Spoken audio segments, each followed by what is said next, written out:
सभी को नमस्ते। आपका हिंदी प्रज्ञा चैनल पर स्वागत है।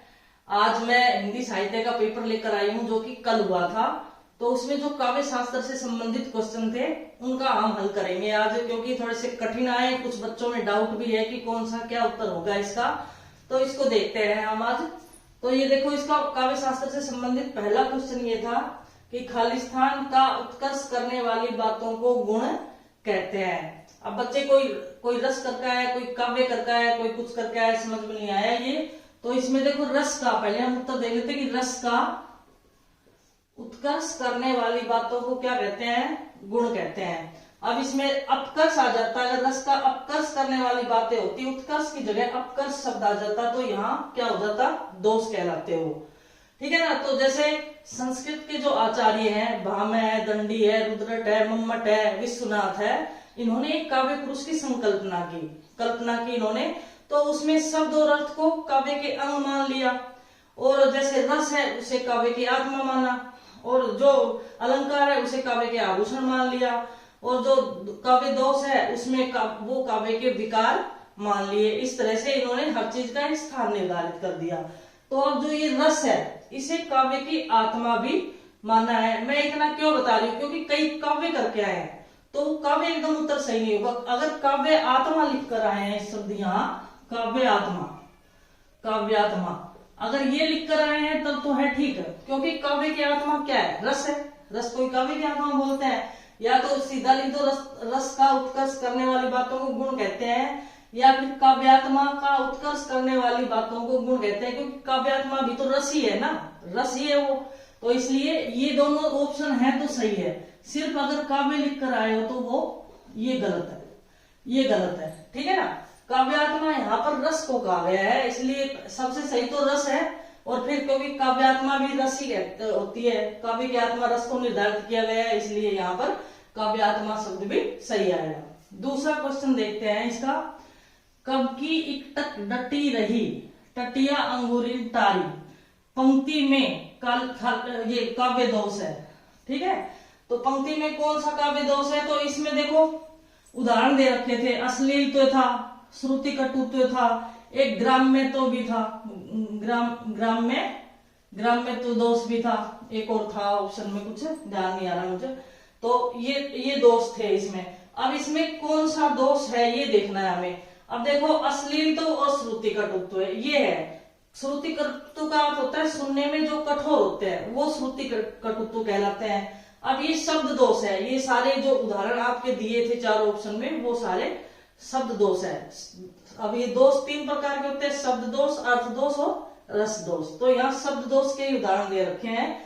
तो इसमें श्रुति कटुत्व यानी कि सुनने में जो कठोर लगते हैं, जिन शब्दों को हम कभी सुनते नहीं, अचानक से सुनते हैं, तो वो श्रुति कटुत्व सुनने में कठोर लगने वाले कहलाते हैं। और अश्लील तो का अर्थ जो अश्लील शब्दों का प्रयोग साहित्य में कई बार हो जाता है, तो वो अश्लील तो दोष हो जाता है। अब यहाँ ऑप्शन में देखो, ये जो शब्द है टटिया अंगूरीन तारी, ये शब्द ऐसे हैं जो हम आम बोलचाल की भाषा में जिसका प्रयोग नहीं किया जाता है, हम नहीं सुनते हैं। और ग्रामीण तो दोष इसमें नहीं है, क्योंकि ग्रामीण शब्दों का प्रयोग ये ग्रामीण में भी नहीं बोलते हैं। ग्रामीण शब्दों का भी उनका प्रयोग होता है जो बहुत ही प्रचलन में होते हैं, लेकिन इस तरह के शब्दों का प्रयोग ग्रामीण में तो नहीं होता। तो ये ऑप्शन तो हट जाता है। चौथा ऑप्शन और क्या था मुझे याद नहीं आ रहा। तो इसमें श्रुति कटुत्व सुनने में कठोर और अश्लीलत्व, ये अश्लीलत्व मुझे ज्यादा लग रहा है। और श्रुति कटुत्व भी कहते हैं क्योंकि इसमें जो कठोर शब्दों का प्रयोग है ना, जैसे ट वर्ण की आवृत्ति, ट वर्ण की जो आवृत्ति होती है, ट, ठ, ड, ड, ढ, इन वर्णों की जहां पर आवृत्ति होती है ना, वो श्रुति कटुत्व के अंतर्गत आता है। ये ध्यान रखें आप विशेष। लेकिन जब इन विशेष रूप से इन शब्दों को देखते हैं तो इसमें अश्लीलत्व दोष दिखता है। अब ये राजस्थान शिक्षा बोर्ड पर निर्भर है कि वो किसको मानते हैं, वो अश्लीलत्व को मानते हैं, श्रुति कटुत्व को वो नहीं। लेकिन इसमें मुझे तो अश्लीलत्व ही ज्यादा दिख रहा है। हालांकि एक तुक यहाँ पर ये बैठ रही है कि जो श्रुति कटुत्व है, यानी कि सुनने में कठोर वर्णों का प्रयोग यहाँ पर हुआ है, मूर्धन्य वर्णों का प्रयोग हुआ है, तो इसलिए यहाँ पर श्रुति कटुत्व मान सकते हैं और अश्लीलत्व भी। ये शिक्षा बोर्ड पर निर्भर है कि कौन सा माने। चलो इसका यही होगा इसका उत्तर। ठीक है ना। ये ग्राम्य तो नहीं होगा। चौथा ऑप्शन क्या था वो मुझे याद नहीं आ रहा। अगला देखते हैं। मात्रिक छंदों में खालिस्तान की संख्या नियत रहती है। अब छंद भी मात्रिक होते हैं और वर्णिक। तो मात्रिक छंदों में तो मात्राओं की संख्या नियत रहती है और वर्णिक छंदों में वर्णों की संख्या नियत रहती है। तो यहाँ तो सीधा सा आंसर है ये कि मात्राओं की संख्या नियत रहती है। ठीक है ना, मात्रिक छंदों में मात्राओं की संख्या नियत रहती है। आसान सा क्वेश्चन था। इसके हम और क्वेश्चन भी देखते हैं। इसका चौथा क्वेश्चन देखते हैं। देखो, वसंत तिलका छंद के प्रत्येक चरण में वर्ण होते हैं। एक तो ये आपके सिलेबस में नहीं था ये, लेकिन कोई बात नहीं। इसमें देखो 14 वर्ण होते हैं। कितने वर्ण होते हैं? 14 वर्ण होते हैं। अब तू भी जजगंगा, तगण, भगण, जगण, जगण और दो गुरु के माध्यम से कितने होते हैं? तगण, भगण, जगण और जगण और 2 गुरु के योग से 14 वर्ण इसमें होते हैं वसंत तिलका छंद में। ठीक है ना। और ये वर्णिक छंद है और क्या इसमें तगण, भगण, जगण और जगण इसमें आएंगे और 2 गुरु वर्ण आएंगे। इस हिसाब से 14 वर्ण यहाँ पर होंगे। तो ये इसका सही उत्तर है, 14 वर्ण। अब देखो, चरण सरोज पखारन लागा, पंक्ति में अलंकार है। ये बड़ा ही सरल सा उदाहरण आपका है, अलंकार है। चरण, कमल रूपी चरण। देखो, सरोज का अर्थ क्या होता है? कमल, और कमल रूपी चरण पखारन लागा यानी कि धोने लगे। तो यहाँ पर चरणों को कमल के समान कोमल बताया है। उपमेय उपमान को एक कर दिया गया है। दोनों में अभेद आरोप कर दिया गया है। तो यहाँ पर ये सीधा था कि रूपक अलंकार यहाँ पर है। कौन सा अलंकार है? यहाँ रूपक अलंकार है। जहां पर उपमेय और उपमान को एक कर दिया जाए या जहां पर उपमेय और उपमान में अभेद आरोप हो, वहां कौन सा अलंकार होता है? रूपक अलंकार होता है। यहाँ पर चरण और कमल ये उपमेय उपमान है, दोनों को एक मान लिया गया है, इसलिए यहाँ रूपक अलंकार है। ठीक है।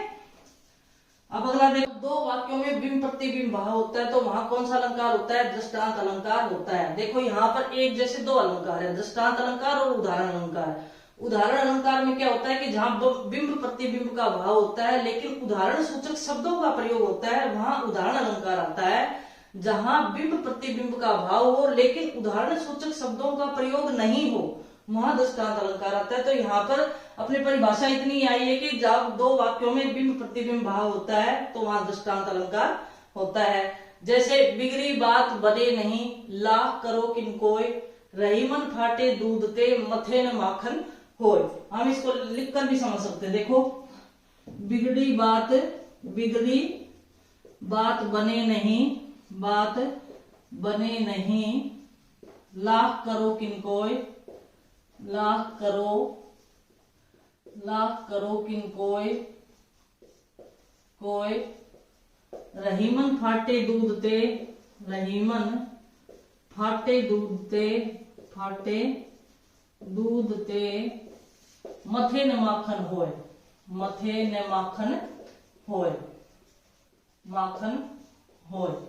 ये उदाहरण हम ले सकते हैं इसको समझने के लिए। अब देखो, बिगड़ी हुई बात नहीं बनती, चाहे कोई लाख उपाय कर लो। जिस तरह से रहीमदास जी कहते हैं, जिस तरह से फटे हुए दूध से मक्खन नहीं निकलता, यानी कि इस बात को समझाने के लिए इस बात का उदाहरण दिया गया है कि हमारी बात किसी से बिगड़ जाती है, किसी से अनबन हो जाती है, किसी से झगड़ा हो जाता है, तो हमारे चाहे कितने ही उपाय कर लो लेकिन फिर वैसा मन नहीं होता है जिस प्रकार से फटे हुए दूध से मक्खन नहीं निकल सकता। और यहीं पर अगर जैसे शब्द का प्रयोग आ जाता, जैसे, जो ही, तैसे शब्द का प्रयोग हो जाता, तो ये ही अलंकार है, उदाहरण अलंकार बन जाता है। ये आप ध्यान रखें विशेष रूप से। तो इसमें हमने ये देखे। अभी 2-3 क्वेश्चन और है, वो और देखते हैं। अगला क्वेश्चन था कि उपमा अलंकार की परिभाषा लिखो। अब उपमा का अर्थ है समानता बताना, अर्थात जहां किसी वस्तु में रूप, गुण, क्रिया आदि के आधार पर समानता बताई जाए या उपमेय में उपमान की समानता बताई जाए। यानी कि ये तो सीधी सी परिभाषा थी, इसका कोई नहीं है ना। जहां पर प्रस्तुत वस्तु की तुलना अप्रस्तुत वस्तु से की जाए, चाहे किसी भी तरह इस बात को कह दो, उपमेय की समानता उपमान से बताई जाए, प्रस्तुत वस्तु की तुलना अप्रस्तुत वस्तु से की जाए, किसी भी तरह से इसकी परिभाषा लिख सकते हैं। तो ये तो आपके आसान सा था इसमें। हालांकि ये भी हिंदी साहित्य में नहीं था, ये भी कंपलसरी हिंदी का ही क्वेश्चन है ये। चलो आगे देखते हैं। कहती हुई यो उत्तरा, नेत्र जल से भर गए, हिम के कणों से पूर्ण मानो, हो गए पंकज नहीं। उत्तरा के, कहती हुई यो उत्तरा के आएगा यहाँ पर, के नेत्र जल से भर गए, हिम के कणों से पूर्ण मानो हो गए पंकज नए। यहाँ पर इसमें भी आपको ज्यादा अर्थ की तरफ जाने की जरूरत नहीं थी। अगर आपको थोड़ा सा भी याद है कि इसमें कंपल्सरी हिंदी में ही है, ये उत्प्रेक्षा अलंकार आएगा, पहले तो मैं ये बता दूं कि ये उत्प्रेक्षा का उदाहरण है। अब उत्प्रेक्षा में करवा रखा था जहां पर उपमेय में उपमान की संभावना व्यक्त की जाए और संभावना व्यक्त करने के लिए जनु मनु जानो मानो जनहु मनहु शब्दों का प्रयोग जहां पर होता है वहां पर उत्प्रेक्षा अलंकार होता है।